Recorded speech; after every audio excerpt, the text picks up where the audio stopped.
Big TV భక్తి సమాచారం WhatsApp ఛానల్లో జాయిన్ అవ్వండి. అన్ని విశేషాలు ఎప్పటికప్పుడు తెలుసుకోండి.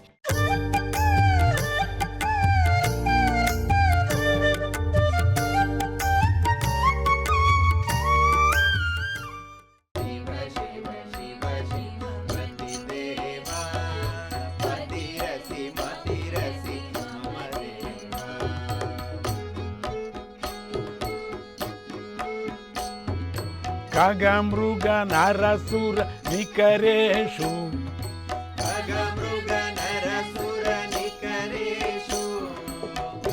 కస్యత్వాంనో పతిరశివ కస్యత్వాంనో పతిరశివ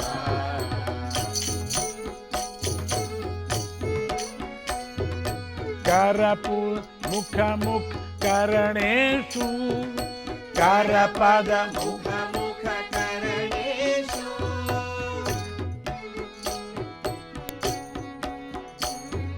కస్యత్వాంనో పతిరశివ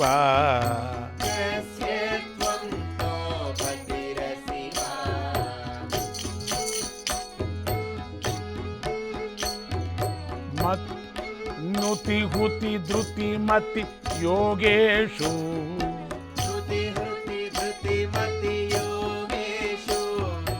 కస్యత్వాంనో పతిరశివ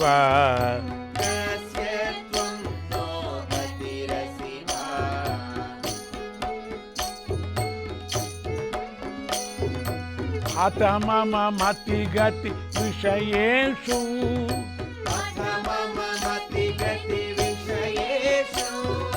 కస్యత్వం నో పతిరశివ కస్యత్వం నో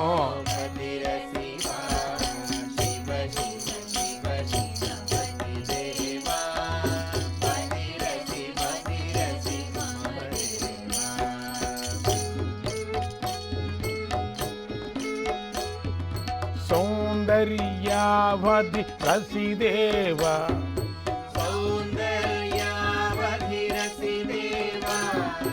సౌజన్యాంబుధి రసిదేవ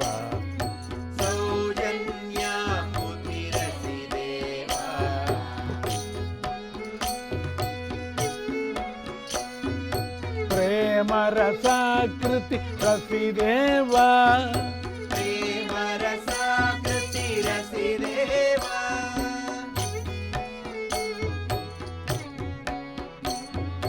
సచ్చిదానందో సిహిదేవ సచ్చిదానందో సిహిదేవ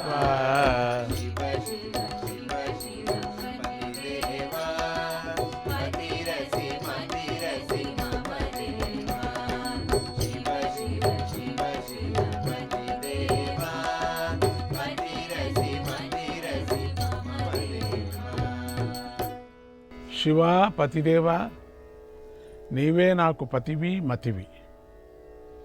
పతిదేవ అంటే నా పతి యొక్క దైవమా లేక పతి అయిన దైవమా అని కూడా.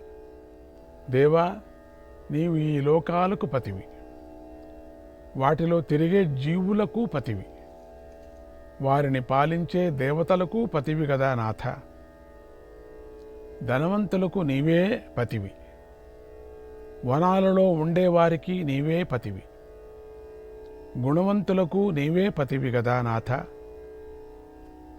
ఆడవారికి నీవే పతివి, మగవారికి నీవే పతివి, రాత్రులకు నీవే పతివి, మనస్సులకు నీవే పతివి, వాక్కులకు నీవే పతివి, శరీరాలకు నీవే పతివి గదా నాథ. పక్షులు, జంతువులు, మనుష్యులు, దేవతలు, వీరిలో ఎవరికి నీవు పతివి కావు? అందరికీ గతి మతి పతి. స్వామి, ఎంత అద్భుతమైనటువంటి కీర్తన ఇది. చేతులు, కాళ్ళు, ముఖము మొదలైన ఇంద్రియాల్లో దేనికి నీవు పతివి కావు అనే దాంట్లకు కూడా. మామూలు కవచంలో, ఆ కవచంలో ఒక్కొక్క అవయవానికి కూడా రక్షిస్తున్నావు. ముక్కు రక్షిస్తున్నావు, కన్ను రక్షిస్తున్నావు, చెవు రక్షిస్తున్నావు, అట్లా గొంతు రక్షిస్తున్నావు. ఆ విధంగా ప్రతి ఒక్క అవయవానికి కూడా రక్షణ ఇచ్చేటువంటి పరమాత్ముడు. కదిలిక, ఎందుకంటే జీవము పరమాత్ముడు వ్యాపి శరీరం అంతా ఉంది. ఊరికే అనవచ్చు డెత్ పాయింట్ అన్ని చోట్ల ఉంటుంది. కొంతమంది మాట్లాడతాం డెత్ పాయింట్ ఇక్కడ ఉంది అని, ఇక్కడ ఉందని, ఇక్కడ ఉందని అంటుంటారు. తప్పేం లేదు, చెప్పని. కానీ డెత్ పాయింట్ అన్ని చోట్ల ఉంది. ఎక్కడ ప్రాణం తిరుగుతూ ఉంటుందో తెలియదు. సైకిల్ నుంచి కింద పడిపోయేవాళ్ళు ఉన్నారు.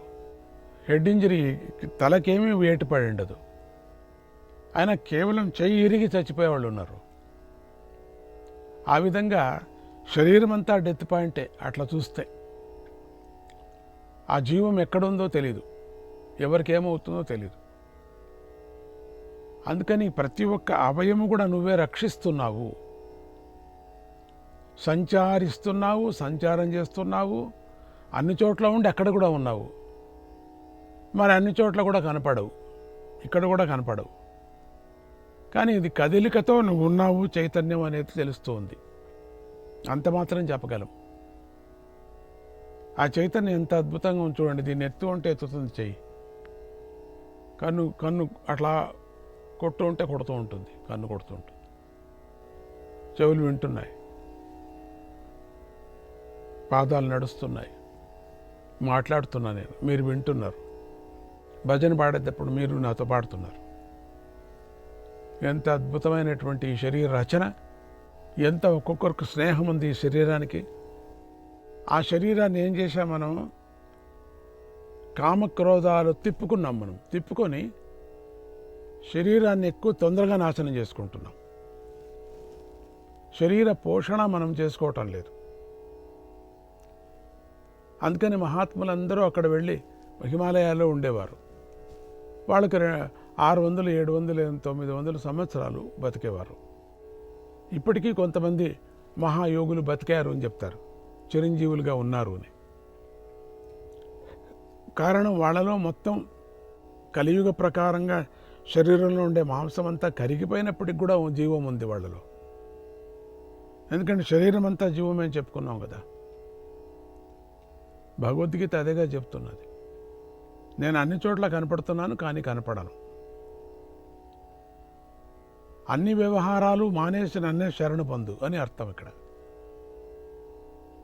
ఇక్కడ ఉండనేది స్తోత్రము, హోమము, ధారణ, జ్ఞానము, యోగము, వీటిలో దేనికి నీవు పతివి కావు? అన్ని దాంట్లకు కూడా ఉంది. ఆ పతి ఉండబట్టే స్తోత్రం చేస్తూ ఉండగానే నువ్వు కనపడుతున్నావు, నువ్వు దర్శనం ఇస్తున్నావు మనసులో. హోమాన్ని చేసినప్పుడు అంతేనే, యోగం చేసినప్పుడు అంతే, ధారణ చేసేటప్పుడు అంతే, జ్ఞానంలో అంతే. నువ్వే అన్ని దాంట్లకు పతివి కదా నువ్వు. గతివి, పతివి, మతివి నువ్వే. ఇక నా మనస్సుకు గోచరించే విషయాలలో దేనికి నీవు పతివి కావు? నా మనస్సులో ఏదో గోచరిస్తుంది, చెప్పుకోలేనటువంటి పరిస్థితి గోచరించేది. ఎందుకంటే మాటలకు అందవు నాలో గోచరించే విచారము. దానికి ఎవరు గతి? నువ్వే. అసలు గోచరించే శక్తిని నువ్వేనే. ఆ గోచరించే విషయం ఏమిటో నువ్వేనే. అమ్మవారికి ఆ విధమైనటువంటి మనసుతో ప్రార్థన చేయాల. అంటే సర్వస్వము నువ్వేనే.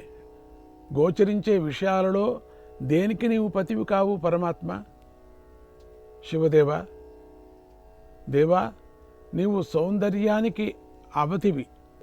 సౌందర్యం అంటే నువ్వేనే. సుందరేశ అని. అసలు సౌందర్యుడు అంటే ఎవరంటే శివుడు. సౌందర్యం అంటే అలంకారం కాదు, శరీర అలంకారం కాదు, శుభం. సౌందర్యం అంటే శుభము, సౌందర్యం అంటే మంగళము, సౌందర్యం అంటే నాశనము కానటువంటిది, అవినాశి. దాన్ని సౌందర్యం అంటారు. ఈ ప్రపంచం అంతా ఉండేటువంటిది ఒక సౌందర్యం. ప్రళయమైంది, అదే ఒక సౌందర్యం. అసలు ఏది జరిగినా నీకు అది సౌందర్యమే కదా.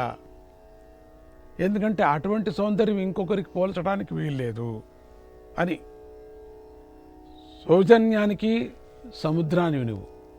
అది ఎంత చెప్పుకున్నా చాలు. ప్రేమరసానికి ఆకారానివి నువ్వు.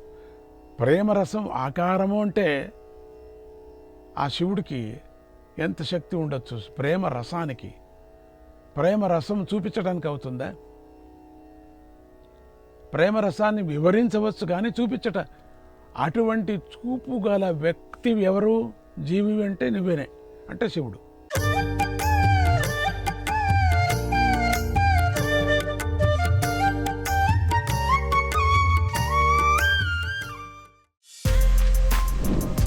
For more videos like this, subscribe Big TV channel.